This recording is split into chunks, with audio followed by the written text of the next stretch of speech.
Hi guys, I'm Shmi and we're at the 2016 Paris Motor Show on the Porsche stand, where I'm going to be taking a look in detail at the new Panamera Turbo. The first time I've actually seen the new Panamera and had an opportunity to play around with it with lots of trick features, including that rear wing that you've almost certainly seen little gifs of online. It's quite cool, so we're going to be seeing that in a moment. But before we get to the Turbo, let's start looking at the car they've released here, which is the Panamera 4 E-Hybrid.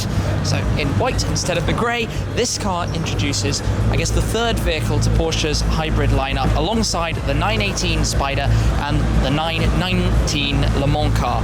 Obviously, those a little bit different, this slightly more regular, but with the philosophy that it's about using electrical power for additional performance and enjoyment of driving, rather than purely for the economical figures. Although this is rather impressive, 56 grams per kilometre of driving, which is clearly quite a special number, and that comes from the 2.9 litre twin turbocharged V6 producing 321 brake horsepower, and the electric motors adding in an additional 134 brake horsepower, so 455, and that also gives it 31 miles of full electric range.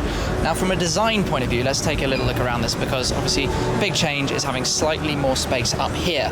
That's been done by extending this third sort of part of the window frame into the rear quarter rather than being part of the door. The old sort of shut line was more there, or rather that was forward, so it's been able to stretch out the back and add some additional space. Now, change around the back, nope, we'll just be able to see in the luggage space there.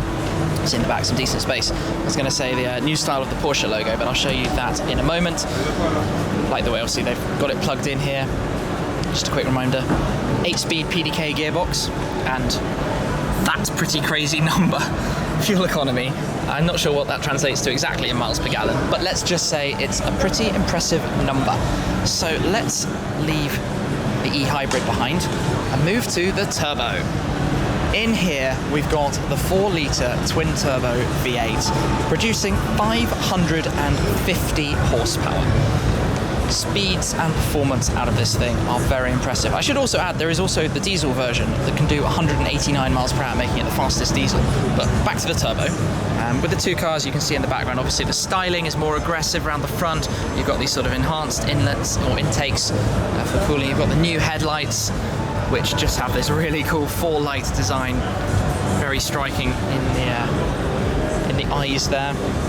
The traditional sort of turbo style wheel that we all know, with the ceramic brakes. I keep coming around back to the rear. Let's see this wing in action.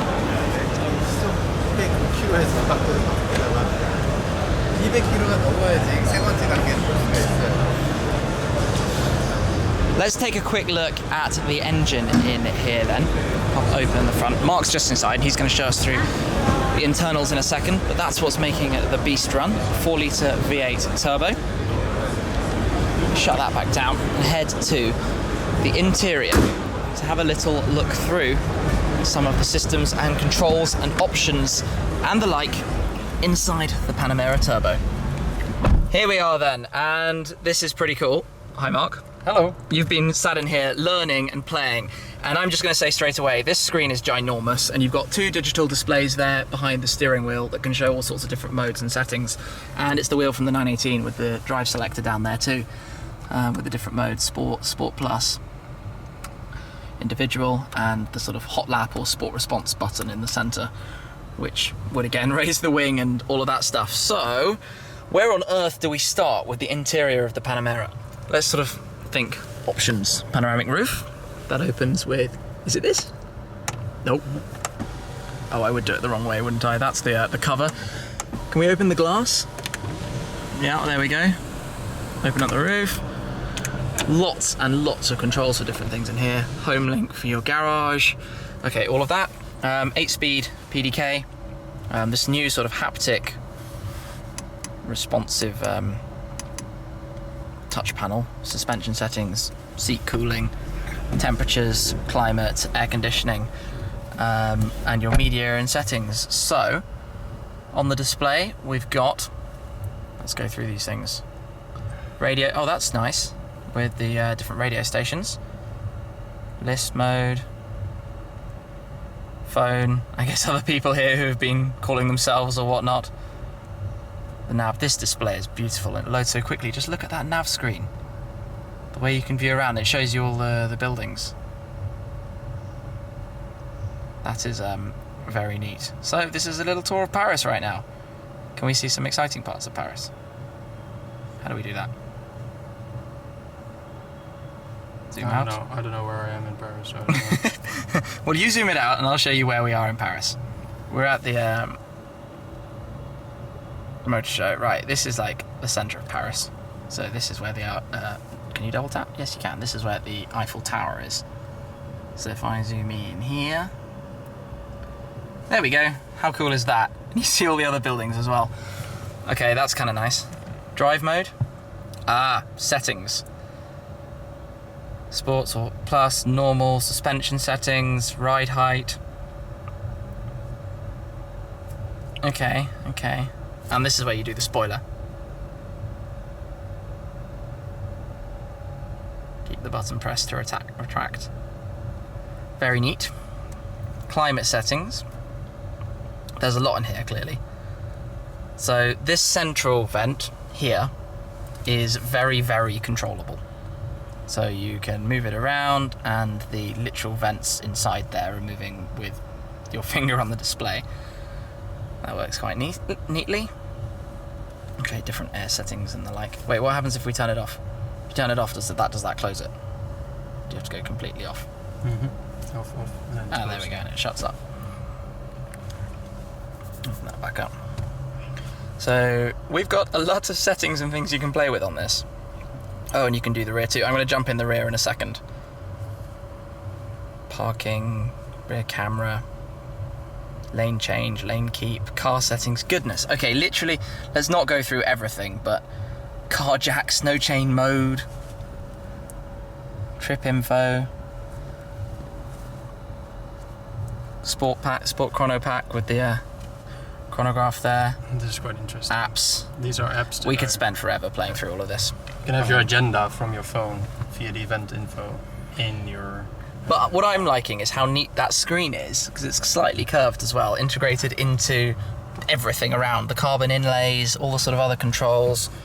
Open the glove box, which is huge. Just all very, very neat. Between us, how do you open the armrest? Button on your side. Nice storage bucket, good pockets for everything. A very American-sized cup holder. That's vast. Cigarette tray and electric handbrake, traction control down here. Don't know if there's anything else to show on that side. Let's talk steering wheel for a moment. What can you do with the right display? The right display you can go to. You can have the Sport Chrono screen, G-force meter, tyre pressures. That would show up when you're driving. All with that very nice digital display. And then nav map, and then on the left side just shows the bits in the center, right? Nav commands, trip info, some basic info, and yeah, all through the nice steering wheel. So I'm going to jump. Oh yeah, and the new style key. Let's have a look at that. They've very kindly lent us the key for filming this. I'm going to jump into the back and check that out too. Okay, so from a leg space point of view, I had the front in a comfortable position and I've got more than enough space here. Actually, I've got plenty of space. And we've also got a very similar control panel back here, again with the vents that you can control up here. I guess you can close them, but I'm not 100% sure how you do it. There we go, off. And it should close the vent. There we go. That's a bit of fun. Armrest is currently open with a nice storage bucket. We've got these inlays again down here with cup holders, cigarette socket. It's all beautifully set up. Controls again for the to open the roof and things. And you can have the nav commands on there. Brilliant. Seat settings, climate settings. This is a wonderful piece of technology. Got the Burmester hi-fi system. Goodness, and the seats are pretty nice too. Okay. Panamera Turbo definitely ticks some boxes. Definitely. This is astonishingly well painted and looks brilliantly. I wouldn't mind going for a long drive in one of these, or maybe even one day having one of these. Who knows? Yeah. Right, let me jump back outside. Back back on the outside then, just to go back over some of the sort of design touches. I really like how that logo's made sort of across there underneath the wing. Consistent sort of styling on recent Porsches. Exhaust pipes sitting low and proud, the quad pipes slightly squared off. I mean, basically, it's a very, very cool car, and you just know it's going to be built with quality, reliability, and just run like a dream.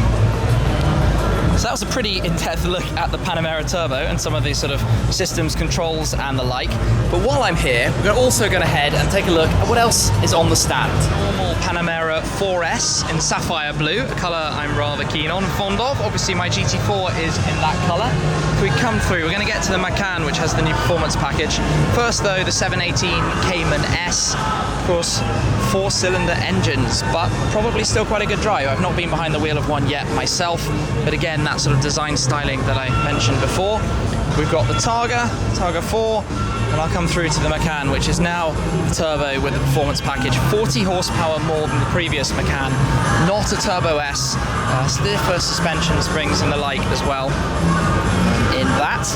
We'll come back through, we've got those lights of the Panameras pointing at us, which are bright and strong. Oh, off they go. You can see it's a busy car. As soon as I've moved around away from it, a lot of people have come to have a look past the 4E Hybrid, because I wanted to come over to these, the new 911 GT3 Cup car, entering into the European Super Cup next year, and then to the British Cup competition the year after. And then here, the 919 Hybrid Le Mans car. So again, Victoria's second year in a row at the Le Mans 24 hours as well. Which, just imagine driving in the rain at night in that tiny cockpit, something like that. Just crazy. So exciting things with the Panamera. I think there's one more I'm just going to come and have a quick look at here. The 4S diesel, the car that can go 189 miles an hour, a diesel 4-seater with luggage and 4 people in it. Well, maybe you won't get the top speed with luggage and 4 people, but you'll get pretty close. And yeah, again, looks so good. So, not a bad visit. I hope you enjoyed that look around the Panamera, how all of these systems are integrated and work. It's a car I'd love to drive, and I hopefully will have a test drive in the not too distant future. So stay tuned for that. Make sure you're subscribed. But that's it from Porsche at the Paris Motor Show. I'll catch up with you again soon. Cheers.